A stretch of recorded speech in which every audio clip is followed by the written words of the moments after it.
ಸಾಹಿತ್ಯ ಪರಿಷತ್ತು ಯಾವುದೇ ಒಂದು ಕೋಮಿಗೆ ಸೀಮಿತವಲ್ಲ. ಡಾಕ್ಟರ್ ಅರ್ಜುನ್ ಗೊಳಸಂಗಿ. ಗಂಗಾವತಿ ಕಳೆದ 30 ವರ್ಷಗಳಿಂದ ದಲಿತ ಸಾಹಿತ್ಯ ಪರಿಷತ್ ಆರಂಭಗೊಂಡಿದ್ದು, ಬಹುತೇಕ ಜನರು ಈ ದಲಿತ ಸಾಹಿತ್ಯ ಪರಿಷತ್ತು ಯಾವುದೇ ಒಂದು ಕೋಮಿಗೆ ಸೀಮಿತವಾಗದೆ ಎಂಬುದನ್ನು ತಪ್ಪು ಕಲ್ಪನೆಯನ್ನ ಹೊಂದಿದ್ದು ಹಿನ್ನೆಲೆಯಲ್ಲಿ ಇದು ಸಮಾಜದಲ್ಲಿರುವ ಶೋಷಿತ ವರ್ಗದವರ, ಅದು ಯಾವುದೇ ಕೋಮುನವರು ಆಗಿರಬಹುದು, ಅಂತವರ ಬದುಕನ್ನು ಹಸನಗೊಳಿಸಲು ಸ್ಥಾಪಿತಗೊಂಡ ಪರಿಷತ್ ಇದಾಗಿದೆ ಎಂದು ಪ್ರಶಸ್ತಿನ ರಾಜ್ಯಾಧ್ಯಕ್ಷ ಡಾಕ್ಟರ್ ಅರ್ಜುನ್ ಗೊಳಸಂಗಿ ಹೇಳಿದರು. ಅವರು ಶನಿವಾರದಂದು ನಗರದ ಸರ್ಕಾರಿ ಪದವಿ ಪೂರ್ವ ಕಾಲೇಜಿನ ಸಭಾಂಗಣದಲ್ಲಿ ದಲಿತ ಸಾಹಿತ್ಯ ಪರಿಷತ್ ರಾಜ್ಯ ಘಟಕ ಆಯೋಜಿಸಿದ ಅಕ್ಷರದ ಅವ್ವ ಸಾವಿತ್ರಿ ಬಾಪುಲಿ ಪ್ರಶಸ್ತಿ ಪ್ರದಾನ ಹಾಗೂ ಸತ್ಯಾನಂದ ಪಾತ್ರೋಟ ಅವರ ಜಾಲಿ ಮರದಲ್ಲೊಂದು ಜಾಜಿ ಬಲ್ಲಿಗೆ ಎಂದು ಇದು ನಳ ಜೀವನ ಕೃತಿ ಲೋಕಾರ್ಪಣೆಯ ಸಮಾರಂಭವನ್ನು ಸಸಿಗೆ ನೀರು ಹಾಕುವುದರ ಮೂಲಕ ಉದ್ಘಾಟಿಸಿ ಮಾತನಾಡಿದರು. ಶಾಂತಿ, ಸಮಾನತೆ, ಸಾಮಾಜಿಕ ನ್ಯಾಯ ಇದರ ಮೂಲ ಉದ್ದೇಶದೊಂದಿಗೆ ಆರಂಭಗೊಂಡ ದಲಿತ ಸಾಹಿತ್ಯ ಪರಿಷತ್ತು ಹಲವಾರು ಕಾರ್ಯಕ್ರಮಗಳ ಮೂಲಕ ಸಾಹಿತಿಗಳನ್ನು ಗುರುತಿಸಿ ವೇದಿಕೆ ಮೂಲಕ ಅಂತಹ ವ್ಯಕ್ತಿಗಳಿಗೆ ಅವಕಾಶ ಕಲ್ಪಿಸಿ ಇಂದು ಸಾಕಷ್ಟು ಉನ್ನತ ಸ್ಥಾನಮಾನಗಳನ್ನು ಪಡೆದುಕೊಳ್ಳುವಲ್ಲಿ ಯಶಸ್ವಿಯಾಗಿದ್ದಾರೆ. ಆದರೆ ಪ್ರಸ್ತುತ ಡಾಕ್ಟರ್ ಆತ್ಮಕಥೆಯನ್ನು ಗಮನಿಸಿದಾಗ ಅವರ ಕೃತಿಯಲ್ಲಿ ದಲಿತ ಸಾಹಿತ್ಯ ಪರಿಷತ್ತಿನ ಬಗ್ಗೆ ಕುರಿತು ಅಭಿಪ್ರಾಯ ಹಂಚಿಕೊಂಡಿದ್ದು ಅವರಲ್ಲಿನ ಕೃತಜ್ಞತಾ ಮನೋಭಾವನೆಗೆ ಸಾಕ್ಷಿಯಾಗಿದೆ. ನುಡಿದಂತೆ ನಡೆದ ಹಾಗೂ ನಡೆದಂತೆ ನುಡಿದ ಏಕೈಕ ವ್ಯಕ್ತಿ ಡಾಕ್ಟರ್ ಸತ್ಯಾನಂದ ಅವರ ಬಗ್ಗೆ ಮಾತನಾಡಿದರು. ಇದಕ್ಕೂ ಪೂರ್ವದಲ್ಲಿ ಕರ್ನಾಟಕ ಮಾಧ್ಯಮ ಅಕಾಡೆಮಿಯ ಸದಸ್ಯ ಕೆ ನಿಂಗಜ್ಜ ಅಕ್ಷರದವ್ವ ಸಾವಿತ್ರಿ ಬಾಪುಲಿಯವರ ಭಾವಚಿತ್ರಕ್ಕೆ ಪುಷ್ಪಾರ್ಪಣೆ ನಡೆಸಿ ಬಳಿಕ ಪ್ರಾಸ್ತಾವಿಕ ಮಾತನಾಡಿ, ಬುದ್ಧ, ಬಸವ, ಅಂಬೇಡ್ಕರ್ ಅವರ ಆದರ್ಶವನ್ನು ಒಳಗೊಂಡಂತಹ ದಲಿತ ಸಾಹಿತ್ಯ ಪರಿಷತ್ ಸಮಾಜದ ಸರ್ವಜನಾಂಗದ ಒಳಿತಿಗಾಗಿ ಶ್ರಮಿಸುತ್ತಿದೆ. ಇದು ಕನ್ನಡ ಸಾಹಿತ್ಯ ಪರಿಷತ್ ಹಾಗೂ ದಲಿತ ಸಾಹಿತ್ಯ ಪರಿಷತ್ ಒಂದೇ ನಾಣ್ಯದ ಎರಡು ಮುಖದಂತೆ ಕಾರ್ಯನಿರ್ವಹಿಸುತ್ತಿರುವುದು ಸಂತಸದಾಯಕವಾಗಿದೆ ಎಂದು ಹೇಳಿದರು. 2000 ವರ್ಷದ ಇತಿಹಾಸ ಹೊಂದಿರುವ ಕನ್ನಡ ಭಾಷೆಯ ಅಭಿವೃದ್ಧಿಗೆ ಸಾಕಷ್ಟು ಸಾಹಿತಿಗಳು ತಮ್ಮದೇ ಆದ ಅಮೂಲ್ಯವಾದ ಕೊಡುಗೆಯನ್ನ ನೀಡಿದ್ದಾರೆ. ಅಂತಹ ಕೆಲಸ ಕಾರ್ಯಗಳಲ್ಲಿ ದಲಿತ ಸಾಹಿತ್ಯ ಪರಿಷತ್ತಿನ ಎಲ್ಲ ಸದಸ್ಯರುಗಳು, ಪ್ರಶಸ್ತಿ ಪುರಸ್ಕೃತರು ತಮ್ಮ ಜೀವನದ ಉದ್ದಕ್ಕೂ ಅಳವಡಿಸಿಕೊಳ್ಳಬೇಕೆಂದು ಕರೆ ನೀಡಿದರು. ಈ ಸಂದರ್ಭದಲ್ಲಿ ಕೃತಿಯ ಲೋಕಾರ್ಪಣೆಯನ್ನ ನಿವೃತ್ತ ಶಿಕ್ಷಕ ಶರಣಚಿಂತಕ CH ನಾರಿನಾಳ ನೆರವೇರಿಸಿ ಮಾತನಾಡಿದರು. ಕೃತಿಯ ಕುರಿತು ಕರ್ನಾಟಕ ಸಂಗೀತ ನೃತ್ಯ ಅಕಾಡೆಮಿಯ ಸದಸ್ಯ ರಮೇಶ್ ಗಬ್ಬೂರ್ ಸಮಗ್ರ ಮಾಹಿತಿ ನೀಡಿದರು. ಪ್ರಶಸ್ತಿ ಪ್ರದಾನವನ್ನ ದಲಿತ ಸಾಹಿತ್ಯ ಪರಿಷತ್ ಕೊಪ್ಪಳ ಜಿಲ್ಲಾ ಘಟಕದ ಅಧ್ಯಕ್ಷ ಡಾಕ್ಟರ್ ಲಿಂಗಣ್ಣ ಜಂಗಮರಹಳ್ಳಿ ನೆರವೇರಿಸಿದರು. ಮುಖ್ಯ ಅತಿಥಿಗಳಾಗಿ ಬಸಪ್ಪ ನಾಗೋಲಿ, ಶರಣೇಗೌಡ, ಪೊಲೀಸ್ ಪಾಟೀಲ್, ಶ್ರೀನಿವಾಸ್ ಅಂಗಡಿ, ಸೋಮಶೇಖರ್ ಗೌಡ, ಮಂಜುನಾಥ್ ಆನೆಗುಂದಿ, ಹನುಮಂತಪ್ಪ ಆನೆಗುಂದಿ, ದೇವೇಂದ್ರ, CHKL, ಜಯಲಕ್ಷ್ಮಿ ಸುಂಕಪ್ಪ ಸೇರಿದಂತೆ ಇತರರು ಪಾಲ್ಗೊಂಡಿದ್ದರು. ಎಲ್ಲೋ ಒಂದು ಕಡೆ ಕಣ್ಣಿಂದ ಒಂದು ಸಣ್ಣ ಹನಿ ಉದುರ್ತಾ ಹೋಗ್ತದೆ. 10ನೇ ತರಗತಿ ಪರೀಕ್ಷೆ ಬರೆಯಲು ಫೀಸ್ ಕಟ್ಟುವಾಗ ಫೋಟೋ ಬೇಕಾದ್ರೆ ಹಾಗಲ್ಲ, ನನ್ನಕ್ಕ ಕೊಟ್ಟ ಮನೆಗೆ ಎದುರಾಡದೆ, ನೋಡಿ, ಕೊಟ್ಟ ಮನೆಗೆ ಎದುರಾಡದೆ ಹರಕೆಯ ಕುರಿಯಾಗಿ ಮೌನದಲ್ಲಿ ನಡೆದವಳು, ಸೂರ್ಯನೊಂದಿಗೆ ಎದ್ದು ತಲೆ ಮೇಲೆ ಸುತ್ತಿಗೆ ಎಡಗೈಯಲ್ಲಿ ಬುಟ್ಟಿ ಹೊತ್ತು ಗುಡ್ಡವನ್ನೇ ಹತ್ತಿ ಗುಡ್ಡಕ್ಕೂ ಬೆವರು ಬರಿಸಿದವಳು ನನ್ನಕ್ಕ. ಆ ಅಕ್ಕನಂತಲ್ಲ ನನ್ನಕ್ಕ. ಎಂತ ಸಾಲ! ಪ್ರತಿಯೊಬ್ಬರ ಅಕ್ಕಂದಿರು ಕೂಡ ಈ ಎಲ್ಲ ನೋವು ನಲಿವುಗಳನ್ನ ಬಹಳ ಚೆನ್ನಾಗಿ ವಿವರಿಸ್ತಾರೆ. ಇಲ್ಲಿ ಆ ಪಾತ್ರ, ತಾಯಿ ಪಾತ್ರ ಬರ್ತದಲ್ಲ, ತಾಯಿ ಪಾತ್ರ ಬರುವಾಗ ಒಂದು ಮೆಟಫರ್ ಬಳಸ್ತಾರ ಅವರು, ಅವನ ಕುರಿತು ಕರ್ರಗಿನ ಬಂಡೆಕಲ್ಲು ಅಂತ. ಒಬ್ಬ ಮಾಸ್ಟರ್ ಇರ್ತಾರೆ, ಇವ್ರನ್ನ ನೋಡಿದ್ರೆ ಬೈತಿರ್ತಾರೆ, ಮಾಸ್ಟರ್ ಕ್ರಿಯಾಂತ ಬೈತಿರ್ತಾರೆ. ಎಷ್ಟು ಕೆಟ್ಟದಾಗಿ ಬೈತಿರ್ತಾರೆ ಅಂದ್ರೆ ನಿಜಕ್ಕೂ ಕೂಡ ನನಗೆ ಓದ್ತಿರ್ಬೇಕಾದ್ರೆ ಆ ಮಾಸ್ಟರ್ ಮೇಲೆ ಸಿಟ್ಟು ಬರ್ತದೆ. ನನಗೆ ಹೆಂಗ್ ಬೈದ್ರಲ್ಲಪ್ಪ ಅಂತ. ಆ ಬೈದಿಂದ ಯಾಕೆ ಬೈತಾರ ನನಗೆ ಅಂತ ಹೇಳಿ ಅವರು ಎಲ್ಲರ ಹತ್ರ ಹೋಗಿ ಕೇಳಿ ಉತ್ತರ ಪಡೀಲಿಕ್ಕೆ ಶುರು ಮಾಡ್ತಾರೆ. ಆ ಅವಮಾನದ ಬಾಧೆ ತಾಳಲಾರ ಪ್ರತಿಯೊಬ್ಬರನ್ನು ಕೇಳ್ತಾರೆ. ಹಾಸ್ಟೆಲ್ ಅಲ್ಲಿ ಇರ್ತಕ್ಕಂಥ ಯಾರೋ ಅಕ್ಕನನ್ನು ಕೂಡ ಕೇಳ್ತಾರೆ. ನಿಜಕ್ಕೂ ಕೂಡ ಸಂಕಟ ಇದೆಯಲ್ಲ, ಸಂಕಟದಲ್ಲಿ ಬೆಂದು ಉಸಿರಾದದ್ದು ಈಗ ಈ ನನ್ನ ಆತ್ಮಕಥೆ. ಅವಳು ಅಂದ್ಕೊಂಡರೆ ಜಾಜಿ ಮಲ್ಲಿಗೆ ಇದು ನನ್ನ ಜೀವನ, ಇದು ನನ್ನ ಜೀವನವು. ಇಲ್ಲಿ ಆಗಾಗ ಓಡುವ ಪಾತ್ರಗಳು ನನ್ನ ಜೀವನದಲ್ಲಿಯೂ ಓಡ್ತವೆ. ಬಹಳ ವಿಶೇಷವಾಗಿ ಊರಿಗೆ ಬಂದ ಆ ಕರಿ ಮಾಸ್ಟರ್ ಕರಿಯ ಬಾಯಿಲೆ ಅಂತ ಹೇಳಿ ಕರ್ಕೊಳ್ಳೆ ಅವಳದೊಂದು ಪ್ರಕರಣ. ಆದ್ರೆ ಒಮ್ಮೆ ಹೋದಾಗ ಏನೋ ಒಂದು ಬೆಳೆಸಿ ಅಂತೀವಲ್ಲ, ಬೆಳೆಸಿ ಕಾಲು ಕೊಟ್ಟಿರ್ತಾನ ಅವ್ರ ಅಣ್ಣನ ಹಿಡ್ಕೊಂಡು ಕಂಬ ಕಟ್ಟಿ ಹೊಡಿತಿರ್ತಾನೆ. ಅವಾಗ ಅವರ ತಾಯಿ ಹೇಳ್ತಾಳೆ, ಬಡವರಿಗೆ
ತನ್ನದೇ ಆದಂಥ ಒಂದು ಇತಿಹಾಸವನ್ನು ಹೊಂದಿದೆ.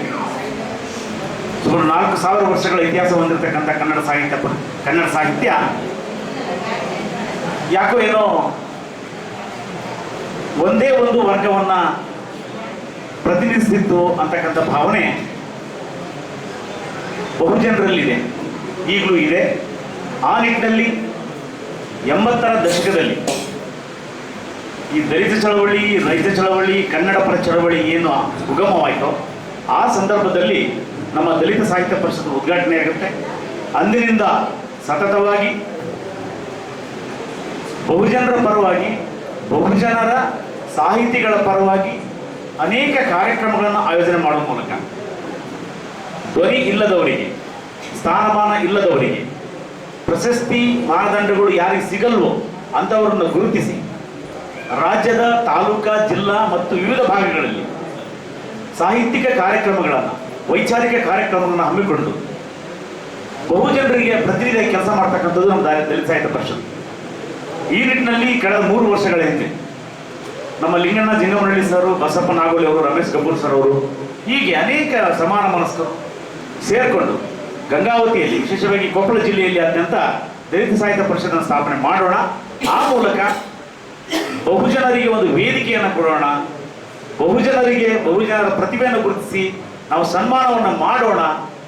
ನಮ್ಮವರಿಗೆ ಅನೇಕ ಸಂಘಟನೆಗಳು ಅಥವಾ ವೇದಿಕೆಗಳಲ್ಲಿ ಅವಕಾಶ ಸಿಗೋದಿಲ್ಲ ಅನ್ನೋದು ಗುರಿಯಾಗಿರಿಸಿಕೊಂಡು ನಾವು ಕಾರ್ಯಕ್ರಮವನ್ನು ಸ್ಟಾರ್ಟ್ ಮಾಡಿದ್ವಿ.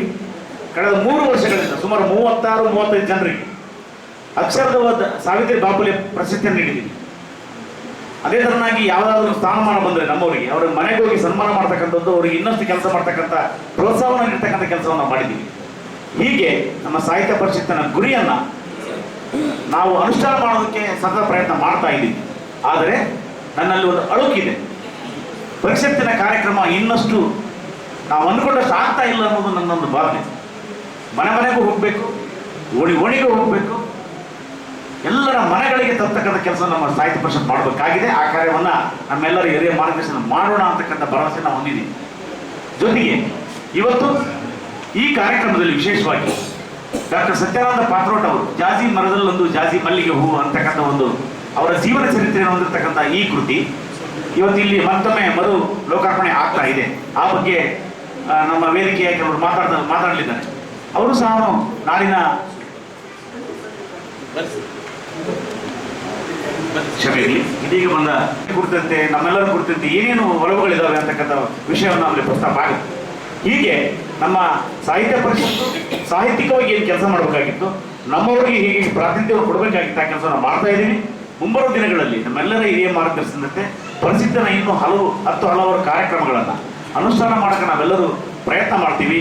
ಕಳೆದ 3 ವರ್ಷಗಳಿಂದ ನಾವು ಮಾಡಿರ್ತಕ್ಕಂಥ ಕೆಲಸದಲ್ಲಿ ನಮಗೆ ತೃಪ್ತಿ ಇದೆ. ಇನ್ನಷ್ಟು ಕೆಲಸವನ್ನು ಮಾಡೋದು ನೀವೆಲ್ಲರೂ ಪ್ರೋತ್ಸಾಹ ನೀಡಬೇಕು. ನಾವಿಲ್ಲಿ ಪ್ರತಿ ವರ್ಷ ಪ್ರಶಸ್ತಿಗಳನ್ನು ನೀವು ಕೊಡ್ತೀವಿ. ಕೊಡತಕ್ಕಂಥ ನಾವು ಕೊಡೋದು ಕಾರಣ ಇಷ್ಟೇ, ನೀವು ಸಹ ಬಹುಜನರ ಮತ್ತು ಬುದ್ಧ, ಬಸವ, ಅಂಬೇಡ್ಕರ್ ಅವರ ಆಶಯಗಳನ್ನು ಸಮಾಜದಲ್ಲಿ ಬಿಡ್ತಕ್ಕಂಥ ಕೆಲಸವನ್ನು ಮಾಡಬೇಕು. ಆ ಕೆಲಸ ಮಾಡುವ ಮೂಲಕ ಈ ಪ್ರಶಸ್ತಿ ತೆಗೆದುಕೊಂಡದ್ದು ಸಾರ್ಥಕ ಆಗುತ್ತೆ. ಆದ್ದರಿಂದ ಇನ್ನು ಮುಂಬರುವ ದಿನಗಳಲ್ಲಿ ಇನ್ನೂ ಅನೇಕ ಕೆಲಸಗಳನ್ನು ಪರಿಷತ್ತು ಮಾಡುತ್ತೆ ಅಂತ ಹೇಳ್ತಾ, ವೈಚಾರಿಕ ಚಿಂತನೆ ಮಾರ್ಗದಲ್ಲಿ ಮಾತ್ರ. ಎರಡನೇದು ಮತ್ತೆ ಗೊತ್ತಿರಲಿ, ಯಾರು ಕೇಳ್ತಾರ ಅವ್ರಿಗೆ ಹೇಳ್ರಿ ಅಂದ್ರೆ ಭಾಳ ಮಂದಿ ಇನ್ನೊಂದು ತಪ್ಪು ಅಭಿಪ್ರಾಯ ಅದ. ದಲಿತ ಸಾಹಿತ್ಯ ಪರಿಷತ್ ಅಂದ್ರೆ ಅದು ದಲಿತರದ ಮಾತ್ರ ಅಂತ ಹೇಳಿ ಅಲ್ಲ. ಯಾರು ಶೋಷಿತರ ಪರವಾಗಿ ಮಾತಾಡ್ತಾರ, ಬರೀತಾರ, ಸಂಘಟನೆ ಮಾಡ್ತಾರ, ಅವರೆಲ್ಲ ಈ ಪರಿಷತ್ತು ಒಳಗಡೆ ಇರ್ತಾರೆ. ಹೀಗಾಗಿ ಅದು ಒಂದು ಸಮುದಾಯಕ್ಕೆ ಸಂಬಂಧಪಟ್ಟಂಥ ಸಂಸ್ಥೆ ಅಲ್ಲ ಮತ್ತು ಅಂಥ ಕಾರ್ಯಕ್ರಮವೂ ಅಲ್ಲ. ಒಂದು ಜಾತಿಯ ಸಮಾವೇಶ ಅಲ್ಲ ನಮ್ಮದು. ಹೆಂಗೆ ಕನ್ನಡ ಸಾಹಿತ್ಯ ಪರಿಷತ್ತು ಕನ್ನಡಿಗರ ಎಲ್ಲ ಒಂದು ಪ್ರತಿನಿಧಿಕ ಸಂಸ್ಥೆಯ ಕೆಲಸ ಮಾಡ್ತದೆ, ಹಾಗೆ ಕಾರ್ಯಕ್ರಮ ಸಂಯೋಜನೆ ಮಾಡ್ತದೆ, ಸಮ್ಮೇಳನ ಕೂಡ ಮಾಡ್ತದೆ. ನಮ್ಮದೊಂದು ದಲಿತ ಲೋಕ, ಇಲ್ಲೆಲ್ಲ ಶೋಷಿತ ಸಮುದಾಯ ಇರೋದ್ರಿಂದ ಏನು ನಮ್ಮ ಮಾನ್ಯ ಮುಖ್ಯಮಂತ್ರಿಗಳು ಸರ್ವ ಜನಾಂಗದ ಶಾಂತಿಯ ತೋಟ ಅಂತ ಹೇಳಿ ಆರಂಭ ಮಾಡ್ಯಾರಲ್ಲ, ಅದು ಏನು ಊರು ಕೋರಿಗಳದ ಆ ಮಾತು ಬೇರೆ, ಅದು ಇರೋದ. ಆದರೂ ಹಂಗೆ ನಂಗೆ ಹೇಳಿ ಹೋಗುವಂಥ ಒಂದು ಧೈರ್ಯ ಅದಲ್ಲ, ಅದು ಭಾಳ ಮುಖ್ಯ. ಹಾಗೆಯೇ ನಾವು ಈ ರೀತಿ ನಾವು ಪರಿಷತ್ತನ್ನು ಸಂಘಟನೆ ಮಾಡ್ಕೊತ ಹೊಂಟೀವಿ ಅಂತ. ಇವತ್ತಿನದೊಂದು ಇದೊಂದು ಸಂಯುಕ್ತ ಸಮಾರಂಭ. ಅವರೆಲ್ಲ ಸ್ನೇಹಿತರು ನಮಗೆಲ್ಲ ಮಾಡಕತ್ತೇವೆ ಅಂತ ಹೇಳಿದ್ರು. ನಾವು ಎಲ್ಲೇ ಏನೋ ಸಂಘಟನೆ ಮಾಡಲಿ, ಪಾತ್ರೋಡ್ ಸರ್ ಮೊದಲು ಮಾತಾಡ್ತಿದ್ದೀವಿ, ಅವರಿಗೆ ಹಿಂಗೆ ಮಾಡು ಹಂಗೆ ಮಾಡು, ಅದು ಬೇಡ ಅದು ಬೇಡ ನಾವು ಏನೂ ಹೇಳೋಂಗಿಲ್ಲ. ಸೊ ಮಾಡ್ತಿರ್ತಾರ. ಇವತ್ತು ಕಾರ್ಯಕ್ರಮ ಮಾಡೋದೇ ತುಂಬ ಕಷ್ಟದ ಕೆಲಸ. ಮತ್ತು ನಿಮ್ಮನ್ನೆಲ್ಲ ಕರೆದು ಹಿಡಿದು ಕುಂದರ್ಸ್ಬೇಕಲ್ಲ. ನಂದು ಪರಿಸ್ಥಿತಿ ಈಗ ನಿಮ್ಮನ್ನು ಹಿಡ್ಕೊಂಡು ಮಾತಾಡಬೇಕು, ಈ ಮೈಕ್ ಹಿಡ್ಕೊಂಡು ಮಾತಾಡ್ಬೇಕು. ನಾನು ಈ ಎಲ್ಲ ಹಿಡ್ಕೊಂಡು ಕಾರ್ಯಕ್ರಮ ಮಾಡೋದಂತೂ ತುಂಬ ಕಷ್ಟ. ಮೈಲಾರಪ್ಪವರೆಗೆ, ಗಬ್ಬರವರೆಗೆ, ಛತ್ರಪ್ಪವರೆಗೆ, ಲಿಂಗನವರಿಗೆಲ್ಲ. ಹೀಗಾಗಿ ಇದೊಂದು ಸಂಯುಕ್ತ ಸಮಾರಂಭ. ನಮ್ಮ ದಲಿತ ಸಾಹಿತ್ಯ ಪರಿಷತ್ತು 30ನೇ ವರ್ಷದ ಪ್ರಯಾಣ ನಮ್ಮದು. 30ನೇ ವರ್ಷ ನಮ್ಮ ಮನೆ ಮಡಿಕೇರಿಗೆ ಹೋಗಿ ಬಂದೆ ನಾವು. ಒಂದು ನಮ್ಮ ರಾಜ್ಯದ ಗಡಿ ಜಿಲ್ಲೆಗಳಿಗೆ ಭಾಳ ಅಪರೂಪದ ಕಾರ್ಯಕ್ರಮ ಮಾಡಿದವರು. ಅಲ್ಲಿ ಇಬ್ಬರು ಅಧಿಕಾರಿಗಳನ್ನ ನೆನೆಸ್ಬೇಕು. ಒಬ್ಬರು DD ಪೈ ಮತ್ತು ಒಬ್ಬರು ನಮ್ಮ DD-PO ಅವರು. ನೋಡಿ, ದಲಿತ ಸಾಹಿತ್ಯ ಪರಿಷತ್ತಿನ ಕಾರ್ಯಕ್ರಮಕ್ಕೆ ಎಲ್ಲ ಲೆಕ್ಚರರ್ಸನ್ನು ಅನ್ಯಕಾರ ನಿಮಿತ್ತ ಅಂತ ಹೇಳಿ ಒಂದು ದಿವಸ ಅವರಿಗೆ ಆ ಶಿಬಿರಕ್ಕೆ ಕಳಿಸಿ ಸುಮಾರು 250 ಜನ ಜಿಲ್ಲೆಗಳೆಲ್ಲ ಸೇರಿದ್ರು. ಭಾಳ ಅಪರೂಪದ ಕಾರ್ಯಕ್ರಮನ ಆ ಭಾಗದಾಗ ನಮ್ಮ ಜಿಲ್ಲಾ ಅಧ್ಯಕ್ಷ ಮತ್ತು ಲೆಕ್ಕಾಧಿಕಾರ ಸಮಿತಿಯವರು ಮತ್ತು ಎಲ್ಲ ಮನಸ್ಸುಗಳು ಸೇರಿ ಆ ಕೆಲಸವನ್ನು ಮಾಡೋದು. ಈಗ ರಾಜ್ಯ ತುಂಬ ನಾನು ಬೀದರದ ಔರಾದ್ ಪಾಲಿಕೆಯನ್ನು ಹಿಡ್ಕೊಂಡು ಚಾಮರಾಜನಗರ ಮತ್ತು ಮಡಿಕೇರಿ ಮತ್ತು ಬಳ್ಳಾರಿ, ಕೋಲಾರ ಎಲ್ಲ ಕಡೆ ಸುತ್ತಾಡ್ಕೊಂಡು ಬರ್ತೀನಿ ಅಂತ. ಭಾಳ ಒಳ್ಳೊಳ್ಳೆ ಕಾರ್ಯಕ್ರಮ ನಡೀತಿರ್ತಾವ. ಒಂದು ಮಾತನ್ನ ನಮ್ಮ ಕವಿಗಳ ಬಗ್ಗೆ ನಾನು ಹೇಳ್ಬೋದು. ಯಾಕಂದ್ರೆ ಸಂಯುಕ್ತ ಸಮಾರಂಭ ಇರೋದ್ರಿಂದ ಒಂದೊಂದು ಭಾಗದ ಬಗ್ಗೆ ಒಂದೊಂದು ಮಾತನ್ನು ಮುಗಿಸ್ಬಿಡ್ತೀನಿ. ನಮ್ಮ ಕನ್ನಡ ನಾಡಿನ ಕನ್ನಡ ಸಾಹಿತ್ಯದ ಶ್ರೇಷ್ಠ ಕವಿ ಸಾಹಿತಿಗಳಲ್ಲಿ ಸತ್ಯಾನಂದ ಪಾತೋಡ್ರು ಕೂಡ ಒಬ್ಬರು ಮತ್ತು ಪ್ರಮುಖರು. ನನ್ನ ಮಾತನ್ನು ಉಲ್ಲೇಖಿಸಿ ಅವರು ಆತ್ಮಕಥೆಗಳು ಬರೆದಾರ. ಅವರು ನಾನು ಅದನ್ನು ಹೇಳಿದ್ದೆ, ಭಾಳ ಕಡೆನೂ ಹೇಳಿನಂತ. ಬಹುತೇಕ ಪಾತೋಡ್ ಸರ್ ಬಾಗಲಕೋಟದಾಗಿ ಇರುವ ಬದಲಾಗಿ ಬೆಂಗಳೂರಿದ್ದರು ಅಂತಂದ್ರೆ ಅವ್ರು ಎಷ್ಟು ಪ್ರಶಸ್ತಿ ಬರೀತಿದ್ದು, ಎಷ್ಟು ಸರ್ಕಾರಗಳವ್ರು ಎದಾದ್ರ. ಈಗ ನಮ್ಮಲ್ಲಿ ಯಾರ್ಯಾರು ಹೆಂಗೆ ಫಲಾನುಭವಿಗಳಾಗ್ಯಾರ ಅಂತ ನಿಮಗೆಲ್ಲ ಗೊತ್ತ, ದೊಡ್ಡ ದೊಡ್ಡ ಸಾಹಿತಿಗಳು ಕವಿಗಳು. ಅವರು ಫಲಾನುಭವಿ ಆಗದೆ ಅವ್ರ ಪ್ರತಿಭೆಗೆ ಹಂಗೆ ಅವಕಾಶ ಸಿಗ್ತದೆ ಬೆಂಗಳೂರು ಇದ್ರು ಅಂತಂದ್ರೆ. ನಮ್ಮದು ನೋಡ್ರಿ ಅದೃಷ್ಟ ಹೆಂಗದ, ಹಂಗೆ ಆಗಲಿಲ್ಲ. ಆಗಬೇಕಾಗಿತ್ತು ನಿಜವಾಗಿ.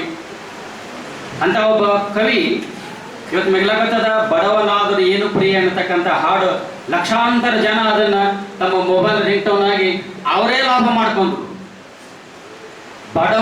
ಬಡವನಾದ್ರೆ ಏನೋ ಪ್ರಿಯ ಕೈ ತುತ್ತ ತಿನ್ನಿಸುವೆ ಅಂತ ಹೇಳಿದ ಕವಿ ಇವತ್ತಿನವರೆಗೂ ಸಹಿತ ಬಡವರಾಗೆ ಉಳಿದಾರ. ಅವನು ಬಡವರಾಗೆ ಉಳಿದ ಸಾಹಿತ್ಯದಲ್ಲಿ ಶ್ರೀಮಂತ. ನಾ ಅದನ್ನ ಬಾಗಲಕೋಟ ಪುಸ್ತಕ ಬಿಡುಗಡೆ ಆಗುವಾಗ ನೇರವಾಗಿನೇ ಮಾತಾಡಿದ್ದದ.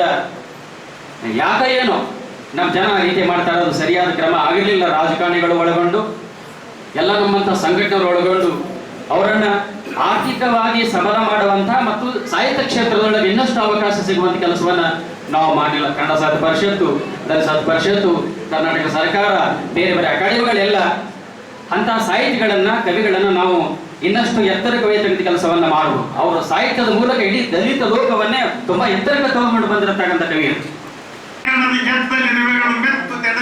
ದುಡಿದಾಗಿಸದಗೂಡು ಉತ್ತಮವಾಗುವುದು ವಿಷಸರ್ಪಕ್ಕೆ ಮಾನವನ ಯತ್ನಗಳ ಕಥೆ ಇಷ್ಟೇ ಮಂಕುತಿಮ್ಮ ಅಂತ ಡಿ.ವಿ.ಜಿ. ಅವರು ಕಲಿಸ್ತಾರೆ.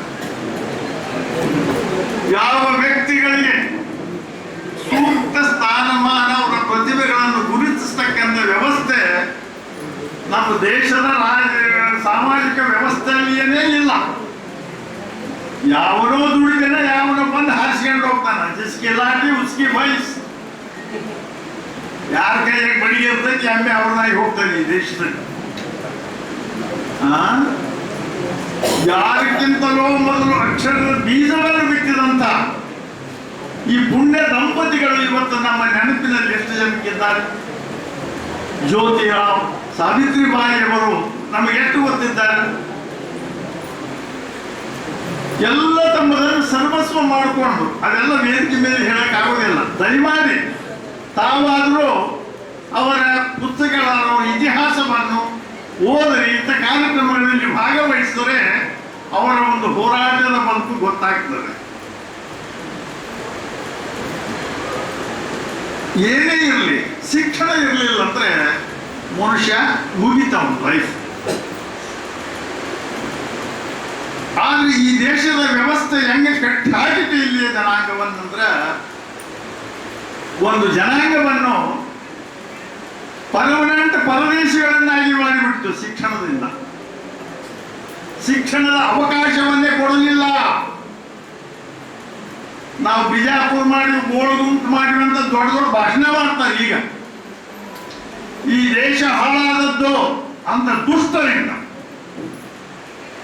ಶಿಕ್ಷಣವನ್ನು ಗುತ್ತಿಗೆ ಹಿಡಿದುಕೊಂಡು ಯಾರು ಸೂತ್ರ ದುಡಿಯುವ ಜನ ಅದರ ಹತ್ರ ಬರದ ಹಾಗೆ ಕಾಪಾಡಿಕೊಂಡು ಬಂದ ಒಂದು ದುಷ್ಟರ ಸಮೂಹ ಈ ದೇಶದಲ್ಲಿದೆ. ಅದು ಎಂದಿಗೂ ಜಾಗೃತವಾಗಿದೆ. ಎಲ್ಲೆಲ್ಲಿ ಅರಳಲಿಕ್ಕೆ ಪ್ರಯತ್ನ ಮಾಡ್ತದೆಯೋ ಅಲ್ಲೆಲ್ಲಿ ತುಳಿಲಿಕ್ಕೆ ಅದು ಪ್ರಯತ್ನ ಮಾಡ್ತದೆ ಅಂದಾಗ ಶಿಕ್ಷಣ ನಮ್ಮ ಪೂರ್ವಜರಿಗೆ ಯಾರಿಗೂ ಸಿಗಲಿಲ್ಲ. ಅದು ಆ ಕಡೆ ಈ ಕಡೆ ಹೊರಗಿನ ಸುದ್ದಿ ಬಿಡ್ರಿ. 1800 ಸುಮಾರು 1636 ಸುಮಾರುವರೆಗೆ ನಮ್ಮ ಕರ್ನಾಟಕದಲ್ಲಿ ಶಾಲೆಗಳೇ ಇದ್ದಿಲ್ಲ.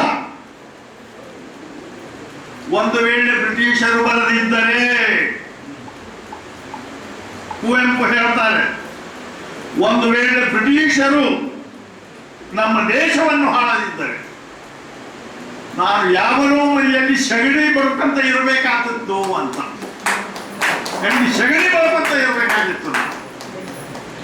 ಇವತ್ತೇನಾದ್ರೂ ನಾವು ನೆನೆಸಬೇಕಂದ್ರೆ ಆ ಜನ ರಾಜಕೀಯ ಇರಲಿ, ಕೆಲವೊಂದು ಮಂದಿ ಅಲ್ಲಿ ಬಿಡ್ತಾರ, ರಾಯಳಿ ರಾಮಾಯಣ ಏನೇನು ಹೇಳ್ಕೊಂತಾರೆ.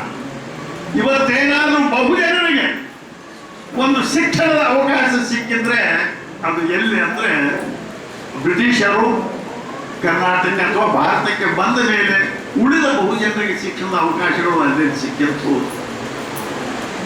ಇವೆಲ್ಲ ಮುಂದೆ ಬೆಳ್ಕೊಂತ ಹೋದ್ರು, ನಮಗೆ ಸ್ವಾತಂತ್ರ್ಯ ಶಕ್ತಿ ಎಲ್ಲ ಆಯ್ತು. ನಾವು ಇವತ್ತು ಈ ಕಾರ್ಯಕ್ರಮ ಮನೆಯಲ್ಲ ಬರೀ ಒಂದು ಭಾಷಣ ಇಂಥವಕ್ಕೆಲ್ಲ ಮಾತಾಡೋದಕ್ಕೆ ಹೊರತು ಜೊತೆಗೆ ಈ ದಲಿತ ಸಾಹಿತ್ಯ ಅಂದ್ರೆ ಏನು? ಈಗ ನೋಡಿದ್ರೆ ನನಗೆ ಆಶ್ಚರ್ಯ ಆಗೈತೆ.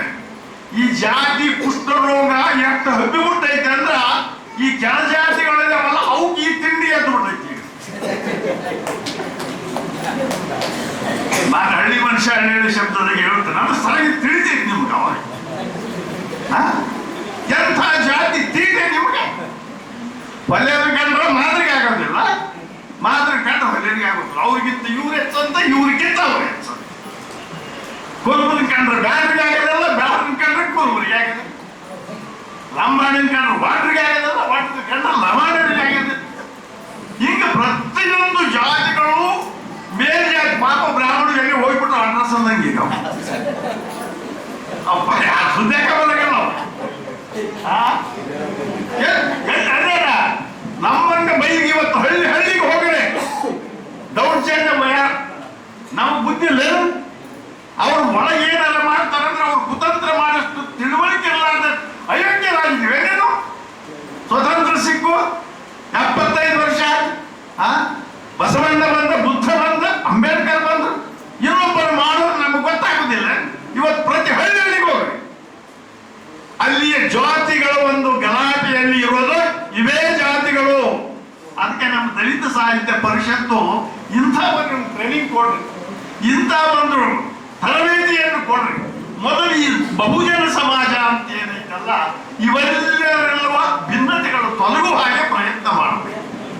ಇದನ್ನು ದಲಿತ ಸಂಘರ್ಷ ಅಥವಾ ದಲಿತ ಸಾಹಿತ್ಯ ಪರಿಷತ್ತು ಮಾಡಿದ್ರೆ ಅದು ಬಹಳ ಉಪಯೋಗ ಆಗ್ತದೆ. ಆ ಒಂದು 12ನೇ ಶತಮಾನದಲ್ಲಿ ನಡೆದಂತ ಕ್ರಾಂತಿ ಚಳುವಳಿ ಅದು ಇಂದಿಗೂ ಅದನ್ನು ಉಳಿಸಿಕೊಳ್ಳುವ ತತ್ವ ಪದಕಾರರು ಕಡಿಕೋಳು ಮಡಿವಾಳಪ್ಪನವರು ವಚನ ಹೋದ್ರೆ ಬಹುಶಃ ತಾಯಂದ್ರೆ ಅವ್ರು ಕುಂತವ ಅಂತ ಕೇಳಕ್ಕಾಗೋದಿಲ್ಲ ಅಂತ ನಾನು ಹೊರಟ್ಬಿಡ್ತಿದ್ದೆ. ಅಂತ ಇರ್ಲಂತ ಬಿಟ್ಟಿನಿ ಅದನ್ನ. ಎಂತೆಂಥ ವಚನಕಾರರು ಮಾತುಗಳು ಜನಪದ ಸಾಹಿತ್ಯದಲ್ಲಿ ಬರ್ತಾ ಇದ್ರಿ.